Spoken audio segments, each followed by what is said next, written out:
Un momento de gran emoción. Fantino se conmovió profundamente tras escuchar el análisis de un economista cercano a Javier Milei. ¿Qué dijo el economista que generó tanta emoción?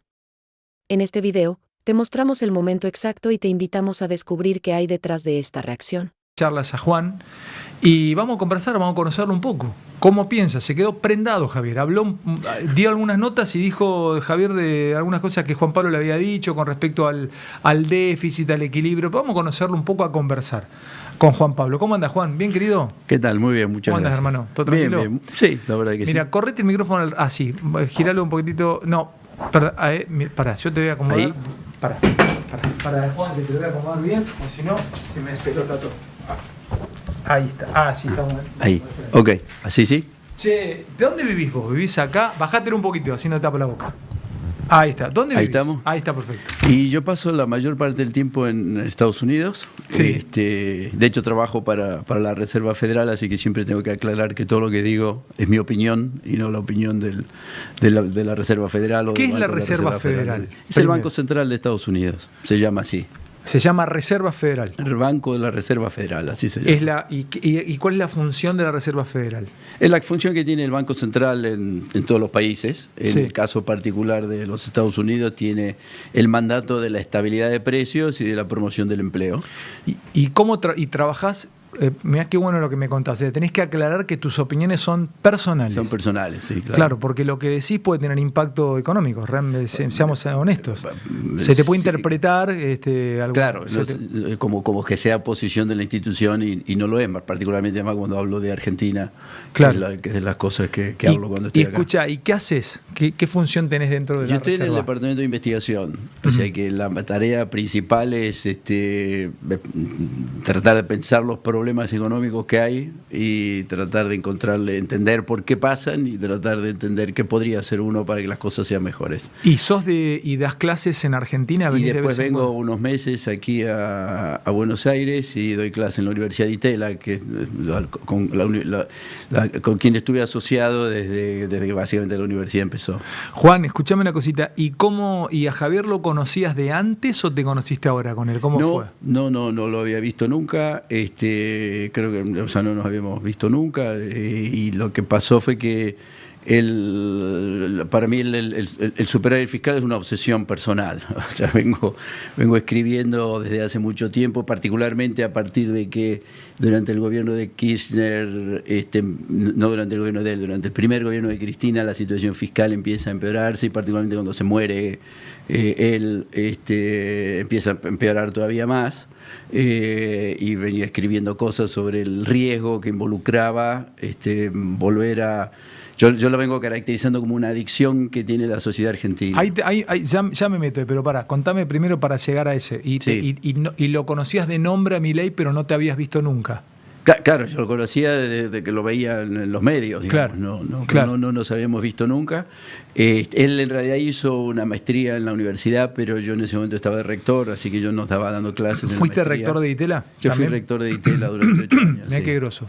Así que no lo conocía. Entonces escribí este artículo que después lo presenté en las jornadas del Banco Central, que justamente tiene que ver con eso, con el déficit y lo que podría suceder si uno consiguiera superávit fiscales permanentes. ¿Y ahora en este viaje estabas acá o viniste por otras cosas? No, yo estaba acá porque en general vengo a Ditela en octubre y noviembre, que es cuando doy clases en la licenciatura en Economía. ¿Y dónde te instalaste allá, Juan? Me interesa también un poco. ¿Dónde te instalaste en Estados Unidos? ¿Dónde vivís? Unidos estoy en Minnesota. El Banco Central de Estados Unidos tiene una característica peculiar que es muy federal. Entonces tiene oficinas en varios estados, además de la sede central que está en Washington. ¿En Minneapolis? En Minneapolis. Debe hacer mucho frío ahí, porque ahí hay una película que me encanta, que es Blue, que es de un loro que lo secuestran en Brasil y se va a vivir a Minneapolis, a Minnesota.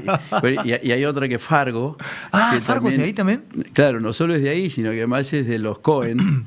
Y los Cohen son hijos de un profesor de economía de la Universidad de Minnesota. Ah, mirá O vos. sea que ellos vivieron en Minneapolis y te refleja muy bien ¿Cuánto tenés, el Juan, invierno. al año de frío, extremo? ¿Cuánto A llegas? ver, los días que hace mucho frío puede estar a 25 bajo cero. Esos son los días donde que incluso ya debajo de eso a veces ya te dicen que las escuelas paran. Mirá vos. Pero hasta 25 bajo cero va todo. ¿Dónde todo está funciona. Minnesota? Mira, si mirás el mapa de Estados Unidos, están los Grandes Lagos, Ujú. es un poquito a la izquierda, casi pegado contra o sea, Minnesota está pegado contra la frontera de Canadá, a la izquierda de los Grandes Lagos. ¿Y cómo llegaste, Juan, antes de seguir con lo tuyo? ¿Cómo caíste? ¿Qué edad tenés, Juan?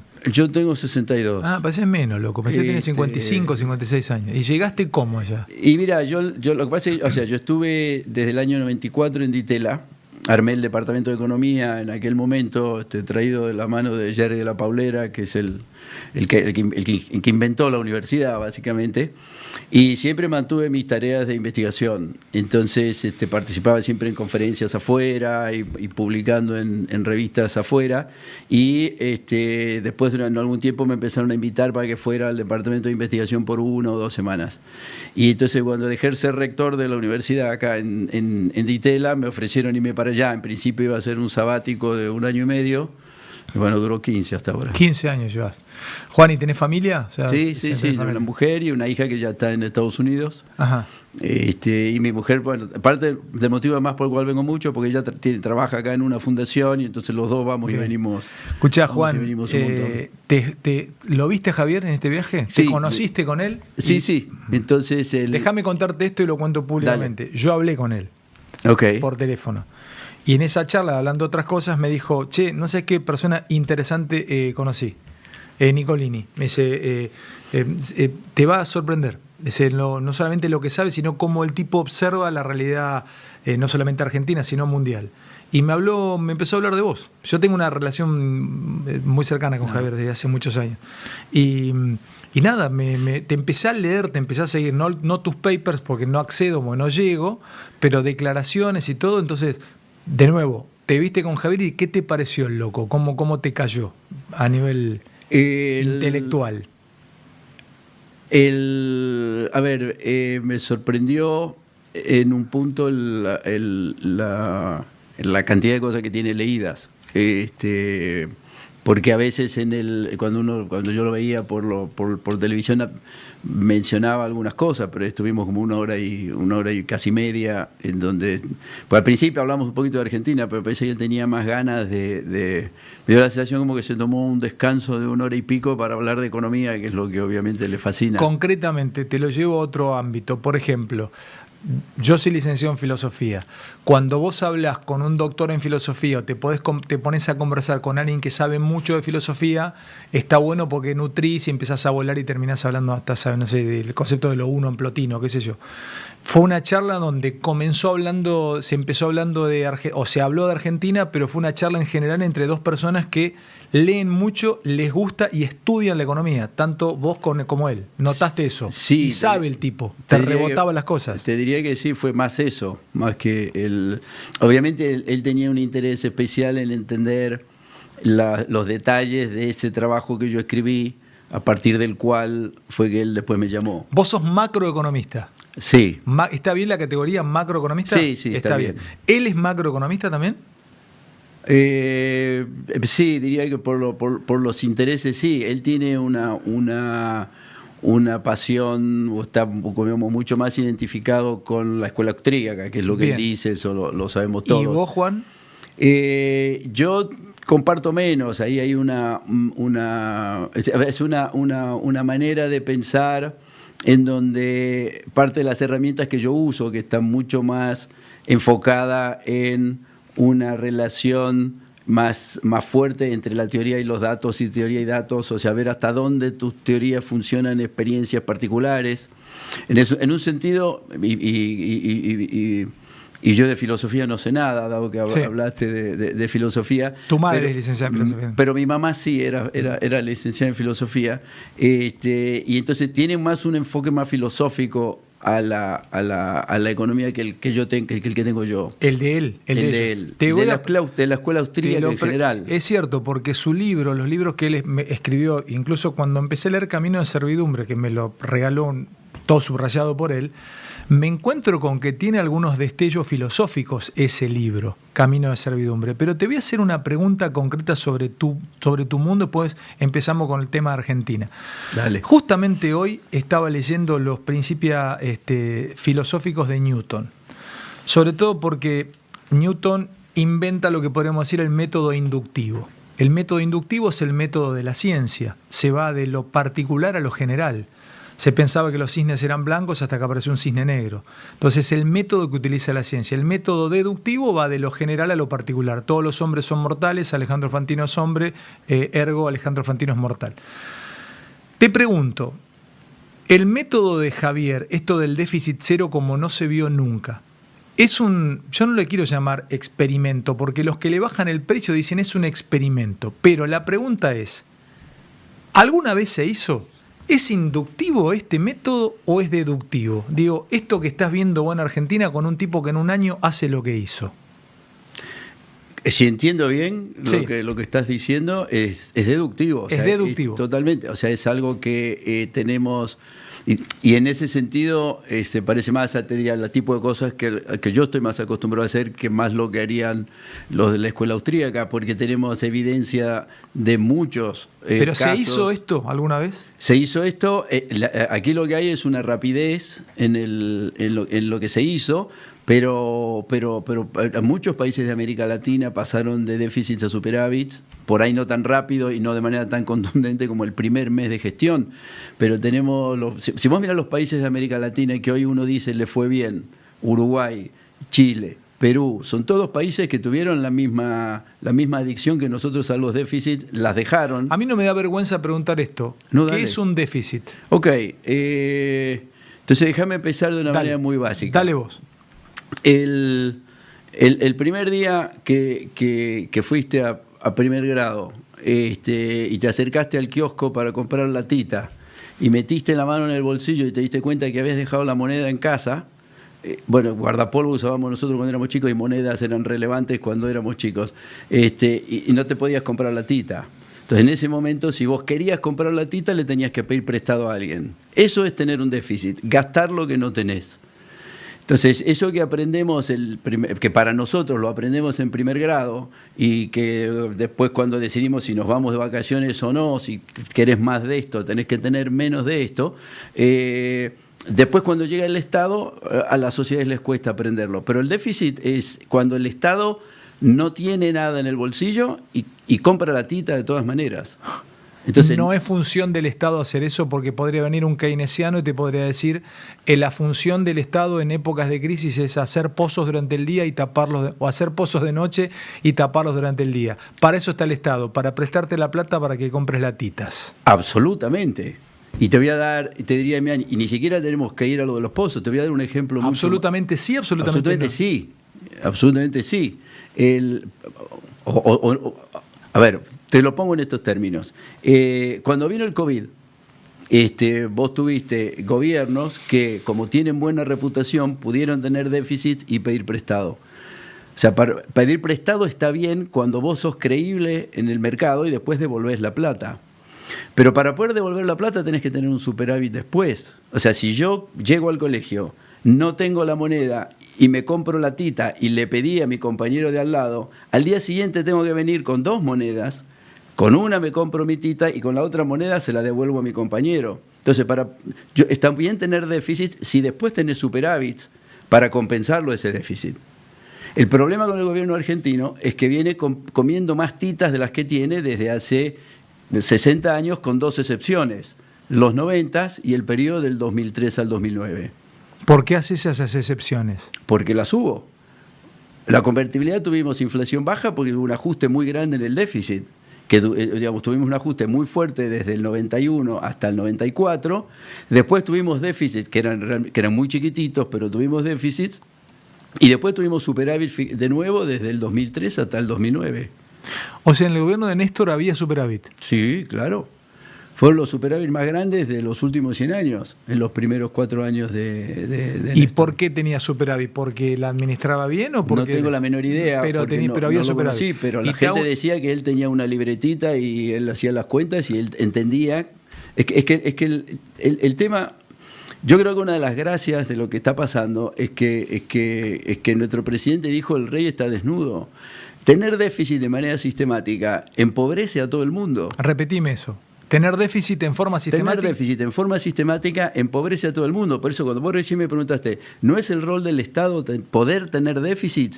De la misma, la respuesta es sí, pero para poder tener déficit tenés que tener superávit después y devolver la plata. Estados Unidos, cuando fue la Segunda Guerra Mundial, tuvo unos déficits enormes. Pero por un tiempo no puedo tener... Claro, pero claro, entiendo, de la misma manera, vos, si yo tengo reputación cuando llego al colegio y no tengo la moneda... Che, me lo olvidé en casa una semana, me puedo olvidar. Claro, listo, olvídate. Pero no puedo estar 5 años pidiendo plata. Pero si yo de los primeros 20 días pido plata y no la devuelvo, al día 21 no me presta nadie.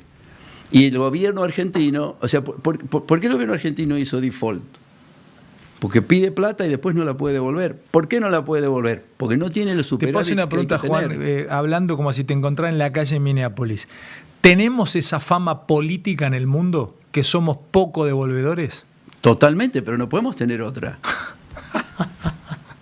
Porque además no solo no devolvemos la plata, sino que además después insultamos a los que nos la prestaron. Entonces no podemos no tener esa reputación. Claro, le llega al mundo, totalmente. Uno cree que no llega. Pues sí. Claro, a ver, digo, vos podés, por eso me gusta bajarlo a la tita. Cualquier chico de segundo grado entiende que si pide prestado y come tita el primer día de clase, el segundo, el tercero, el cuarto, y a la semana siguiente no empieza a pagar, nadie más le va a prestar nada. Entonces, cuando uno dice déficit fiscal y el Estado y la DGI, todo parece muy complicado, pero la economía detrás de eso es la misma que cuando vos querés comer titas y no tenés plata, y entonces podés usar el mercado de crédito. El mercado de crédito tiene cosas maravillosas. Ahora tuvimos una conferencia con un montón de economistas de todo el mundo en Ditela la semana pasada. Y había un amigo mío de España, que además es amigo mío hace un montón de años, y me preguntaba, che, pero aquí las hipotecas... Y yo digo, no hay hipotecas en Argentina. Me decía, ¿cómo que no hay hipotecas en Argentina? ¿Y cómo hace la gente para comprar casas? Y bueno, alguna gente tiene suerte y los padres los ayudan y otros alquilan durante muchísimo tiempo hasta que pueden rebuscárselo. O sea, para nosotros está naturalizado, pero funcionar sin un mercado de crédito es una locura. Entonces, no solo el gobierno argentino no tiene crédito, o sea, estamos celebrando un riesgo país del 7%. En Chile le decís 7% y te dice, estás loco, yo con ese riesgo país no pido prestado. Uh-huh. Pero claro, lo teníamos en 30%, entonces está bien celebrar lo que sea 7%, pero no es normal. Contame y vuelve, me encanta, acá se engancha, perdón, hay casi 10.000 personas escuchándote y cada vez se suma más gente y esto seguramente va a replicar fuertemente. Escucha, lo que escribiste, el paper que escribiste, tu investigación, tu última investigación, ¿qué decía? Ahí hablaste de superávit. ¿Qué leyó Javier que le interesó lo último que publicaste? ¿Sobre qué investigaste, Juan? O sea, eso que escribí es el resultado de varias cosas, entre otros un proyecto de más de 15 años en el que estuve involucrado con un colega allá en Minnesota que se llama Tim Quijo, que lo que hicimos fue escribir la historia, cuando digo la política fiscal tiene que ver con impuestos y con gasto, y el déficit es que uno gasta más que lo que recauda en impuestos, ¿ok? Entonces la política fiscal es lo que te genera el déficit y la política monetaria es lo que finalmente tenés que hacer para poder financiar el déficit. ¿Y qué hicieron? ¿Recolectaron datos? Y entonces armamos 11 equipos para los 10 países más grandes de América del Sur y México y escribimos la historia juntando todos los datos de lo que hizo cada país con su política fiscal y con la monetaria desde 1960 hasta el 2018. Ah, pero tremendo trabajo. ¿Y les dio qué? Cuando empezaron a pasar el espinel y empezaron a revisar los datos, ¿qué les dio? ¿Cuál fue la síntesis de lo que estudiaron ahí? ¿Qué les dio? Ok, entonces de lo que no cabe la menor duda es que los países, porque la gracia es que de estos 11 países hay solamente 2 que no tuvieron nunca problemas fiscales importantes. O sea, esta adicción al déficit la tuvieron 9 de estas 11 economías. ¿Te puedo tirar a ver si era cierto los 2 países? Dale. ¿Brasil fue uno? No. ¿Perú? Tampoco. Listo, me he hundido. Colombia y Paraguay. Me jodes. Son los únicos dos que no tuvieron esta adicción al déficit. De los otros, Brasil tuvo hiperinflaciones. La década del 80, en los 80 nosotros estábamos. Brasil tenía planes de estabilización y hiperinflaciones como las que teníamos nosotros. Acuérdate del Plan Real cuando fue lo de Fernando Enrique Cardoso. Tienes razón. Chile tuvo déficits muy altos hasta principios de los 80, tuvo una hiperinflación. Comparado con las nuestras es un chiste. Entonces, y de estos 9 países que tuvieron esta adicción al déficit, la mayor parte están recuperados. Y de hecho, como te decía, nosotros estuvimos recuperados durante los 90 y del 2003 al 2009. Y si te acordás, son épocas en esas épocas tuvimos una sola crisis, que fue la crisis bancaria del 95, que en realidad tiene como otros motivos. Todas las otras crisis de las que vos te acordás tienen una sola explicación: déficits fiscales crónicos. Te comes más titas de las que puedes pagar durante muchos años y terminás generando conflictos. Ese es el mensaje de los 11 países, que además tienen la virtud de tener casos exitosos como Uruguay. Uruguay tuvo adicción al déficit desde el año 50 hasta principios de los 90. Y después tuvo una crisis en el 2002. En parte arrastrada por la crisis bancaria nuestra, pero en parte también porque tampoco habían aflojado un poco con su disciplina fiscal. O sea, el mensaje de ese libro es muy, muy claro. Te voy a hacer la pregunta de oro en esta charla, para entender aún más. Es brillante como lo explicás y aparte me sorprende. La pregunta de oro. Está buenísimo como contás. Si solo me quedo con superávit, elimino el déficit y me quedo con superávit. Juan, solo me quedo con superávit. No le agrego otras cosas. Por ahora solo me quedo con superávit. Todavía no puedo activar la economía, no puedo la balanza que me quede. No, pará, estoy recién saliendo con esto de curar el tema del déficit. Solo superávit. Si solo me quedo con superávit, ¿puedo llegar a crecer a buenas tasas anualmente o no me alcanza? Sí, esa es exactamente la segunda parte. O sea, te decía, el trabajo que yo presenté tiene que ver con eso, más de 15 años de estar pensando en esto, fundamentalmente a partir de la crisis del 2001-2002, que fue tremenda y fue carísima para la Argentina. Y entonces, el trabajo del que yo te mencionaba, entonces tiene 2 patas. La primera es la que yo te decía, es documentar cómo todas las crisis que tuvimos, con alguna pequeña excepción, son básicamente el resultado de estos déficits fiscales crónicos. Entonces, la pregunta justamente que yo me hago ahí después es decir, ok, supongamos que entonces somos capaces, pero no 2 años o 3. La manera en la que yo lo planteo ahí es, supongamos que tenemos 10 años seguidos de superávit. ¿Ok? O sea, tienen que durar, no alcanza con 2 o 3 años. Supongamos que tenemos una década de superávit. Más, la otra condición que pongo es que la economía se abra un poco más, que es lo que seguramente va a suceder. Y ahí entonces lo que aplico es el trabajo de uno que fue profesor mío, premio Nobel de Economía en el año 94 y quizá el macroeconomista más importante que ha existido en los últimos 70 años, que es Robert Lucas. Y él tiene un trabajo donde justamente se hace la pregunta de cómo hacen países que están muy detrás de la frontera, como estamos nosotros, o sea, muy lejos de los niveles de ingreso que tiene Estados Unidos para crecer. Y él pone entonces que bajo estas condiciones, que son las que decíamos, en este caso superávit fiscal más una economía razonablemente abierta, él después usa varias experiencias pasadas para tratar de poder responder exactamente esta pregunta. Yo aplico la fórmula de él en este trabajo y me da un 4,5%, o sea que básicamente en 10 años poder aumentar el ingreso per cápita en un 50%, que sería... Pará, es monstruoso lo que me contás. Si se mantuviera por una década el superávit fiscal, podríamos estar aumentando el ingreso per cápita 50%. Eso es lo que me da esta fórmula. De nuevo, esto no es matemática ni es física, ¿no? O sea que esto son ciencias sociales, pero todo lo que sabemos hasta el momento con respecto a lo que estas estabilizaciones generan, me da ese número. ¿Te pasó en algún país eso? Bueno, una de las cosas que yo muestro ahí es que pasó en Argentina. Y pasó en Argentina 2 veces, entre el 91 y el 98 y entre el 2003 y el 2009. O sea, yo lo que hago en el trabajo es agarro la fórmula y después me paro como si estuviéramos en el 91 y digo, supongamos que ahora aplico esta fórmula y hago lo que el modelo me dice que debería pasar, el modelo de Lucas que debería pasar entre el 91 y el 98, y después lo comparo con los datos. Y sale muy parecido. Juan, hay que salir yo en este caso te escucho y habría que ir con un fusil imaginario a defender el superávit.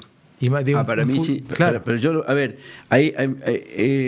antes de que asumiera Macri en el 2015, nosotros tenemos con Andy Neumeyer, un colega en Ditela, armamos un blog que se llama Foco Económico, que no mucha gente lee, pero que alguna gente sí, y nos divertimos haciéndolo. Y en el 2015, si te acordás, cuando asume Macri, teníamos esta situación que estaban, ¿te acordás? Estos holdouts. Sí. Que había, sí. para explicarlo fácil, había gente que tenía deuda argentina, de la vieja, de la que habíamos hecho el default en el 2001, y que cuando Kirchner hace las 2 rondas de renegociación, deciden quedarse afuera. Eso es lo que quiere decir holdout en inglés, me quedo afuera. Y era muy poquita plata.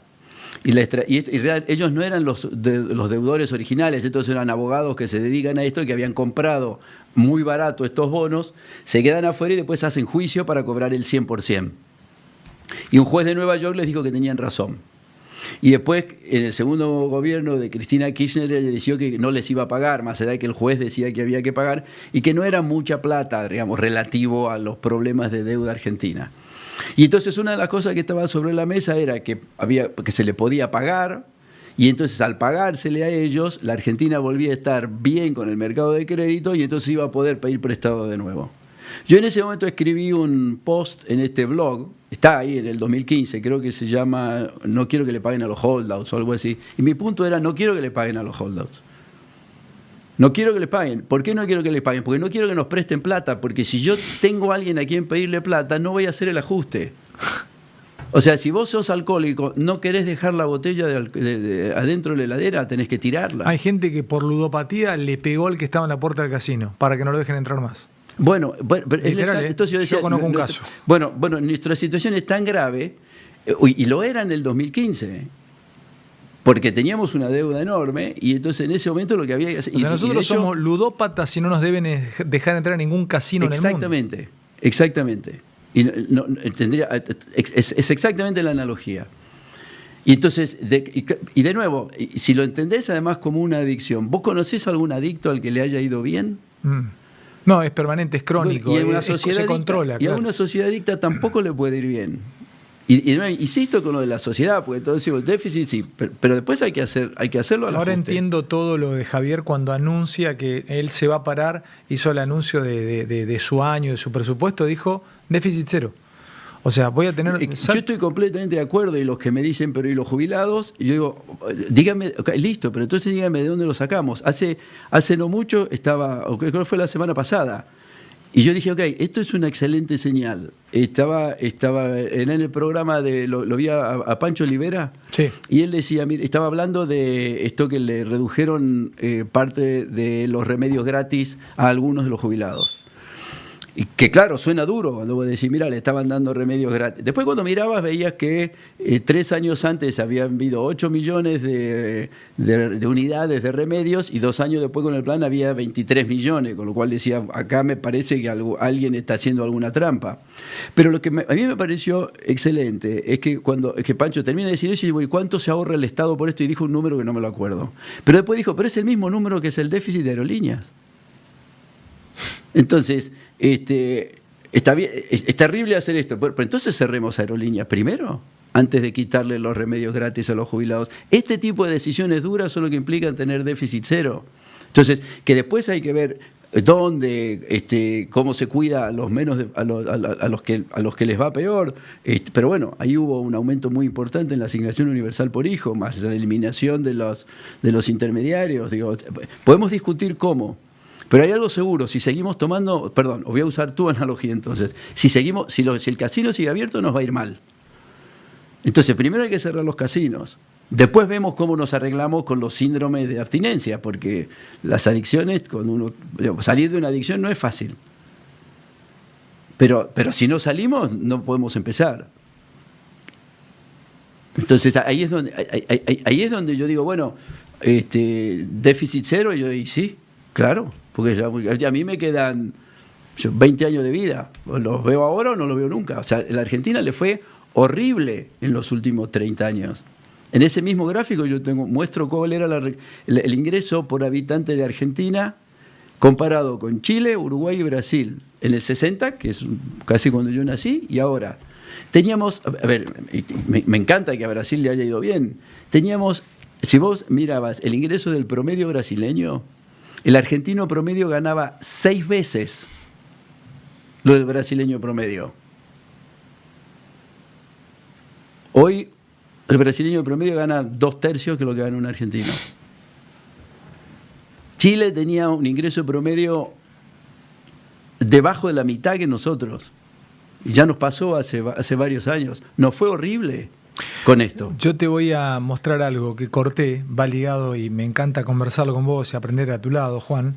Dame, Cami, el 1 que te dejé ahí. Mira, yo hice cortar y subrayé, esto es una nota que te hizo La Nación, Juan. Está como le hice la captura de pantalla en casa. Venís hablando en la muy interesante nota que te hizo La Nación y vos en un momento decís, el discurso de Milei prendió y eso inevitablemente hace que en los próximos años resolvamos una parte de este problema. Yo subrayé el discurso de Milei prendió. Venite un segundito. Hay un texto que no es libro, sino que es es un discurso inaugural en el Collège de France de Michel Foucault que se llama El orden del discurso. Foucault plantea que el discurso, vos hablás del discurso de Milei prendió, no es algo inocuo, es peligroso el discurso. No un discurso fugaz, que también puede ser peligroso, porque si ahora salís a la calle, te asaltan y dijiste la palabra equivocada, te vas con un tiro en el pecho, Dios no lo permita. Yo te hablo de otro tipo de discurso. Dejar aleatoriamente suelto el tema del discurso para que de pronto prenda un nuevo discurso y se empiece a pensar de otra manera, es peligroso. Por eso el poder, dice Foucault, controla el discurso. Y lo controla de 3 maneras. De esto no se habla, tabú.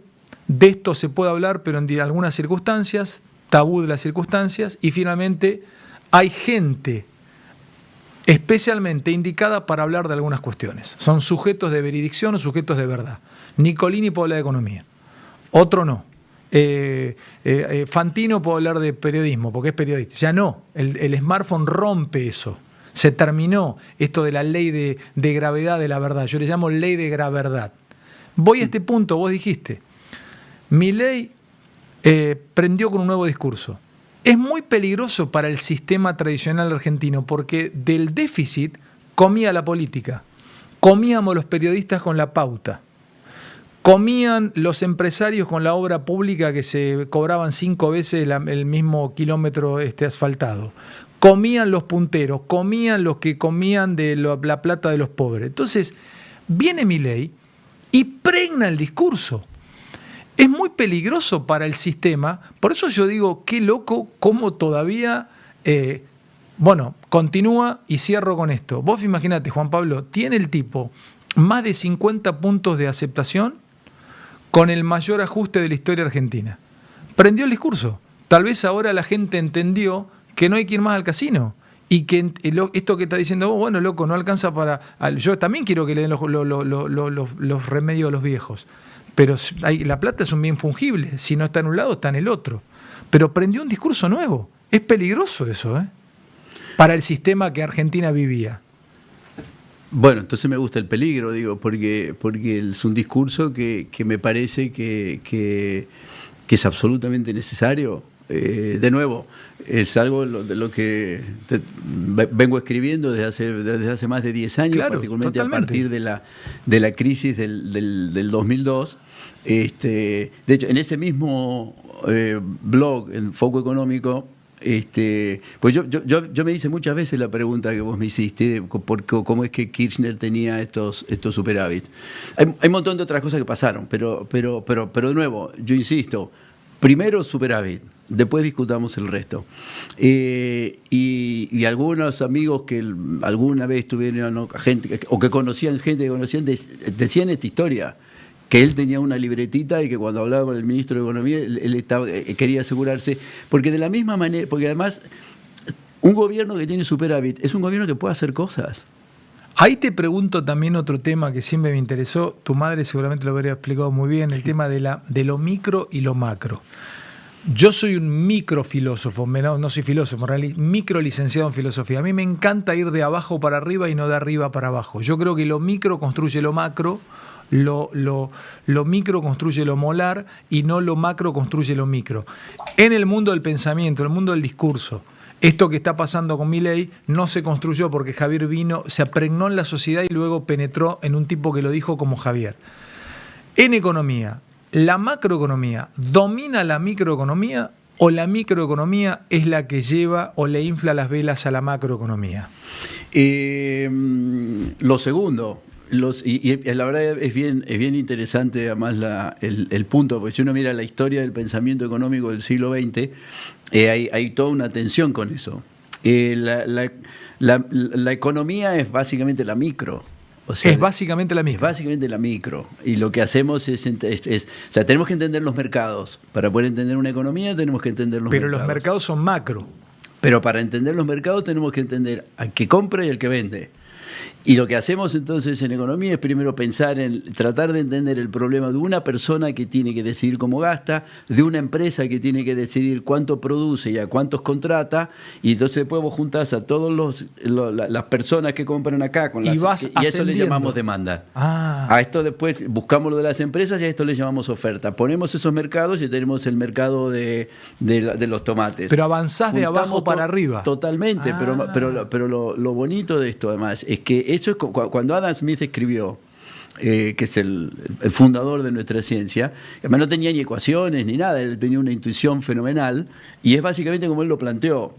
Después hubo gente que fue formalizando eso y poniéndole la matemática, y si vos llegás hasta la Gran Depresión, la economía era eso. Lo que pasó con la Gran Depresión es que era algo que no podía, la economía no lo podía explicar porque vos tenías un montón de desempleo y los salarios no bajaban. Y lo que la economía te dice que si vos tenés exceso de oferta, los precios tienen que bajar. Si vos tenés exceso de oferta, los precios tienen que bajar. Claro, si golpe entra mucha gente, la cosecha de tomates sale espectacular y al final va a terminar vendiendo los tomates más baratos. Entonces, y lo que pasó en la Gran Depresión de Estados Unidos fue de una magnitud tan grande que eso básicamente puso a la gente como, ok, ¿qué nos pasó? Que no vimos venir esto. Y ahí fue donde Keynes, a quien nuestro presidente menciona, no con elogios, aparece y escribe un libro que se llama La Teoría General. Él le llama La Basura General. Claro, y yo voy a disentir. Por otros motivos, pero ahora los voy a contar enseguida. Y entonces él dice, ok, esto no nos funciona, y entonces escribe algo distinto, que además es bastante oscuro. No es fácil de entender ese libro. Y entonces eso cambió, y entonces hay gente que empezó a pensar más como lo que vos interpretás como la macro. Y entonces en vez de dejar de armar las teorías económicas, empezando desde los agentes que están y que conforman esta economía, empezó a pensar como con reglas grandes que uno las podía manejar de alguna manera. Y ahí es donde realmente aparece una distinción entre micro y macro. Hasta la Gran Depresión eso no existía. ¿No existía? No. Vos sabés que hay te lo tiro así a la pasada, por ahí algún día me lo podrías explicar. Hay un homenaje muy interesante de Foucault, creo que es en la arqueología del saber, y nombra a los fisiócratas y a Quesnay, no sé, se debe pronunciar Quesné, pero habla de los fisiócratas. ¿Hay algo de los fisiócratas? ¿Hay alguna conexión entre los fisiócratas y la micro? O sea, ¿los fisiócratas pensaban de abajo para arriba en algún punto? ¿Hay algún tipo de conexión o no? Por lo que yo recuerdo de mis cursos de historia del pensamiento, sí, porque de nuevo, hasta Keynes no había esta distinción entre micro y macro. Había gente, y además como hoy lo tenemos, las matemáticas son absolutamente maravillosas porque las cosas no son grises, son o blancas o negras. Sí. Entonces hoy lo tenemos formalizado, escrito, pero la manera de pensar era esa, era desde abajo. Claro. Y lo que pasó fue que después estos modelos macro que siguieron esta tradición keynesiana les fue muy mal durante la década del 70, cuando Estados Unidos tuvo esta inflación creciente y con desempleo creciente, porque la predicción de estos modelos es que eso no podía pasar. O sea que hay una teoría sobre el triunfo de lo macro sobre lo micro. Había un microsociólogo llamado Gabriel Tarde en el inicio del siglo XX, Gabriel Tarde o Tarde en Francia, que el tipo se dedicaba a los pequeños datos, iba de abajo para arriba. Y le ganó Durkheim con la teoría de los grandes conjuntos, porque Durkheim, que es el padre de la sociología, junto con Weber y junto con Augusto Comte, que es el padre del positivismo, pero ya empezaban un poco a pensar en algunas ideas de sociología, Durkheim conquista los claustros universitarios. Los tipos como vos se hacen todos durkheimianos y dicen, lo de Gabriel Tarde no es microsociología, eso es para la psicología, que estaban haciendo también con Boone, de lo experimental, etcétera, etcétera.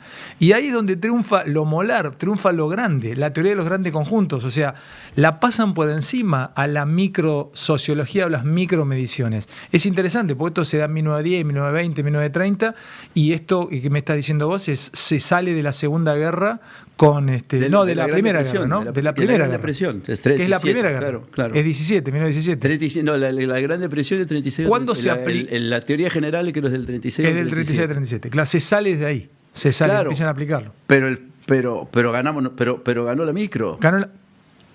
Porque en los 70, cuando los modelos keynesianos le va mal, aparecen dos revolucionarios.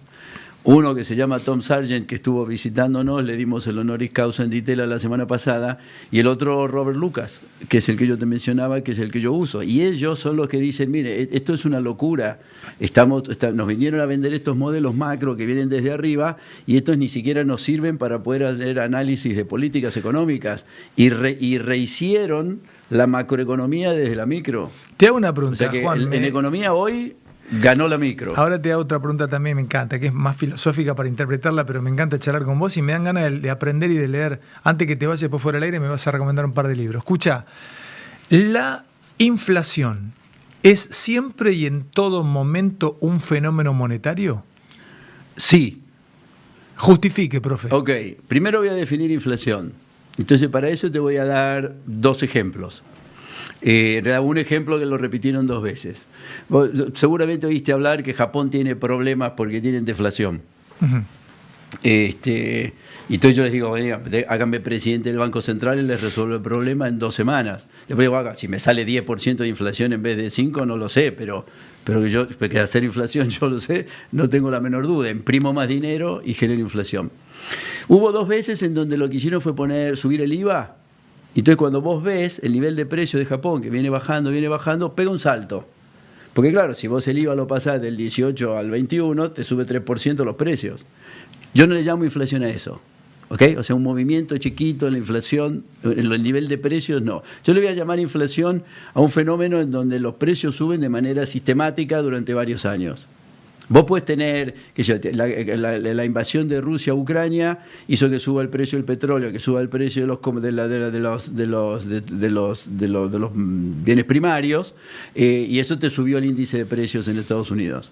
De hecho, más de la mitad, casi la mitad del aumento del nivel de precios que hubo en Estados Unidos, que llegó hasta el 9%, lo puedes explicar con los aumentos generados por la guerra de Ucrania. Por supuesto que esos shocks te pueden mover el nivel de precios. Si vos tenés durante 5 años 8%, 10% de inflación, eso es un fenómeno monetario. Eso es el Banco Central que está imprimiendo dinero, punto. Nunca hubo casos en donde haya inflación de esa magnitud y no haya estado el Banco Central por detrás emitiendo dinero. Uh-huh. Nunca. Hemos tenido autoridades del Banco Central que, si uno pone y lo busca en Google, dijeron eso de que la inflación es un fenómeno monetario es un mito que solo unos locos argentinos economistas creen. Y está. Yo cuando enseño mis clases de macro les muestro esa publicación para que la vean. Escuchame otra cosa, el mundo viste, Javier siempre habla de el señoriaje con el Banco Central y con la emisión, entonces ¿estás de acuerdo con eso? Fue un señoriaje. Pero sin ninguna duda. Y vamos al ejemplo de la tita de nuevo. Imagínate que vos llegás al colegio y no tenés pero tenés una maquinita que pinta billetes. Bueno, claro, ya está, sos el más popular del grado. Es que no es más profundo que eso. Con la diferencia de que vos pintes 3 o 4 billetes en el colegio no va a afectar a la Argentina. Pero cuando el Estado está imprimiendo 2-3% del producto para financiar su gasto, termina generando aumentos en el nivel de precios. Pero lo felices que somos. Ah, sí, claro. Pero particularmente preguntarle a los pobres, que son los que más sufren con la inflación. Claro. Qué fácil lo explicase. Bueno, es papel pintado, ¿no? Claro. Ojalá. ¿Es salvable el peso? Sí. ¿Sí? Sí, claro. Sí, ¿Es salvable el peso? Sin ninguna duda. Sí, sí, sí, sí. Te quiero preguntar. A ver, le hicieron una entrevista a Tom Sargent. ¿Te acuerdas que te dije que hubo dos revolucionarios? Digo, revolucionarios eran peludos y jóvenes en la década del 70. Y le preguntaron, y hizo una frase que me gustó, y sin ofender a ningún presidente de Banco Central, dijo: si uno tiene superávit fiscales permanentes, uno puede poner un idiota en el Banco Central. Si uno tiene superávit fiscales permanentes, uno puede poner un idiota en el Banco Central. Es muy fácil hacer un Banco Central cuando uno tiene superávit fiscales. Y acá te voy a poner en apuros. ¿Es posible no tener Banco Central? Es posible. Ecuador no tiene Banco Central. Tiene costos. Pero es posible. Digo, hoy por hoy España tampoco tiene Banco Central. O sea, tiene uno, pero no. Pero... Te pregunto, a ver, Juan, es impresionante. Llevamos 1 hora charlando, nos quedan 5 minutos porque llega Sucho Vicky y el profe de Pablo. Ok. Ahora siguen después nuestro. Escucha, contame, acá hay una fijación, lo sabes mucho mejor que yo, por el dólar, ¿no? Vos venís de un país donde se fabrica el dólar. Vos trabajás incluso trabajás y sos parte de la Reserva Federal, se fabrica el dólar o son Nosotros lo fabricamos, sí. Ustedes lo fabrican, claro. Exactamente. Contame el dólar hoy en el mundo, porque a los que no entendemos nos dicen que los chinos lo tienen a patadas en el ojete al dólar, que en cualquier momento el yuan supera el dólar, salvo no sé, hay una moneda en Brunei que la triplica, aquello porque también puede ser papel pintado, pero que el dólar en algún momento va a empezar a caer frente a otras monedas. Contame, ¿en qué anda el dólar y en qué se basa la fuerza y la potencia del dólar? Básicamente en que ha mostrado, salvo por la década del 70, de ser una moneda estable a la que le podés creer. ¿Hasta ese momento era patrón oro? Bueno, hasta el 73, que cuando cae el sistema de Bretton Woods, era un patrón oro medio livianito, en donde Estados Unidos tenía cierta convertibilidad con el oro, pero con cepo cambiario, o sea que no era realmente un patrón oro a fondo. O sea, después de la Primera Guerra, el final de la Primera Guerra, hubo algunos países que volvieron al patrón oro y de ahí se acabó. ¿Pero es fuerte el dólar? Sin duda ninguna. Mira, hay una manera de mirarlo. Fíjate en lo que las tasas de interés que pagan los bonos de Estados Unidos son muy, muy bajas. La gente está dispuesta a prestarle al gobierno norteamericano a tasas muy bajas. O sea, eso va a seguir siendo. A ver, yo no veo hoy ninguna fuerza, porque estas cosas son muy, muy, muy lentas a través del tiempo. Básicamente tuvimos la libra y Estados Unidos pasó, el dólar superó a la libra en algún momento en el periodo entre posguerras. Claramente después de la Segunda Guerra Mundial quedó como la moneda líder y alguna otra puede eventualmente superarla, pero para eso necesitas que Estados Unidos haga algo mal.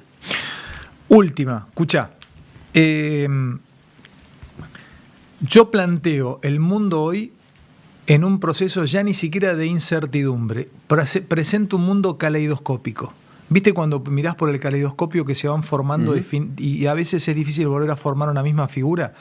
El mundo está caleidoscópico. Tiene que ver por las tecnologías de comunicación. Nunca nos hubiésemos imaginado un misil balístico probado por Rusia. No tenía carga nuclear, pero podría haber habido una carga nuclear. Una pandemia hace un par de años. El mundo cerrado.